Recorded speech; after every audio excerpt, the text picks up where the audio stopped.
রেস্টুরেন্টের দরকার নাই, একটু নিষ্ঠুর তথ্য বলবেন। গত বছরের ডিসেম্বর পর্যন্ত শেষ পাবলিকেশনে বাংলাদেশ হলো আইকিউ দিক থেকে সর্বনিম্ন, এটাই হওয়ার কথা ছিল, উল্টা হলে বরং গবেষণারই মান নিয়ে প্রশ্ন হবে।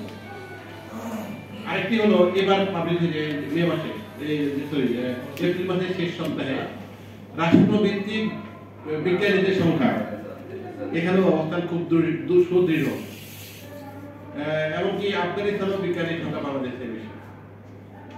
আমরা সব কাজ করি, বিজ্ঞান বিবর্তন করে অনেক অনেক কাজ করি, খালি বিজ্ঞান কি আমাদের অনীহা, তারই কিন্তু বহিঃপ্রকাশ এগুলো। তাহলে এটাকে আমরা যদি চাই বাংলাদেশের যদি একটি মেধাবী মানুষের, সুস্থ দেহের মানুষের দেশ হবে, তাহলে থাইরয়েডের হরমোনের পর্যাপ্ততা অবশ্যই থাকতে হবে। এটার স্বীকৃতি অনেক দেশ দিয়েছে। আমরা যদি নিচের দিক থেকে মানবাধিকার কথা বলি, সেখানে খাদ্য, অন্ন, বস্ত্র, বাসস্থান এসব চলে আসবে 6টা। কিন্তু যে দেশগুলো মেধাবী জাতি গঠনের জন্য উদ্যোগ গ্রহণ করেছে, তারা 7ম অধিকার হিসেবে থাইরয়েডের হরমোনের মাত্রা জানা, এটিকে নাগরিক অধিকারের মধ্যে নিশ্চিত করেছে এবং সেটি প্রতি জন্ম সনদে লেখা থাকতে হবে। তাহলে ওরা একটা গ্রাউন্ড তৈরি করে ফেলেছে যে ওদের দেশের অধিকাংশ মানুষই মেধাবী হয়। এখন প্রেগনেন্সি নিয়ে যে কথা বললাম, যে বঙ্গবন্ধু শেখ মুজিব মেডিকেল ইউনিভার্সিটি, যেখানে আমি চাকরি করি, বাংলাদেশের সর্বোচ্চ ধরনের একটি স্বাস্থ্য সেবা কেন্দ্র, সেখানে আমরা গবেষণা করেছি, যেটি হয়তো এই সপ্তাহে না, আগামী সপ্তাহে না হতে পরের সপ্তাহে পাবলিশ হয়ে যাবে। শ্রীলঙ্কার জার্নাল অফ এন্ডোক্রাইনোলজি মেটাবলিজমে, ওখানে যাদের কখনোই থাইরয়েডের সমস্যা ছিল না এবং উনি জানেন ওনার থাইরয়েডের সমস্যা নাই, কিন্তু আমাদের হাসপাতালে ভর্তি হয়েছেন ওনার সন্তান প্রসব করানোর জন্য।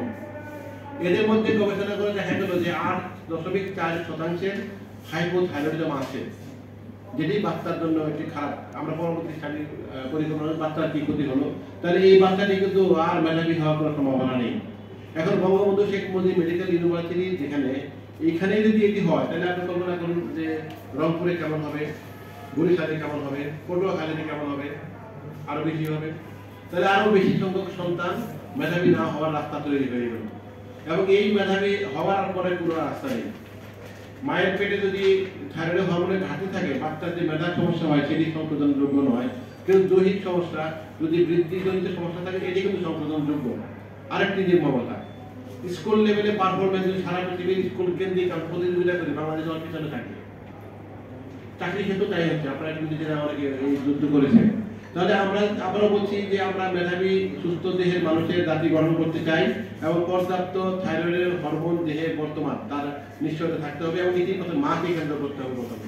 এই জন্য বাংলাদেশের এন্ডোক্রাইন সোসাইটি কিন্তু আমরা থাইরয়েডের হরমোনের disorder in pregnancy management guideline আমরা প্রকাশ করেছি, ডাক্তারদের মধ্যে এটি বিতরণ করেছি।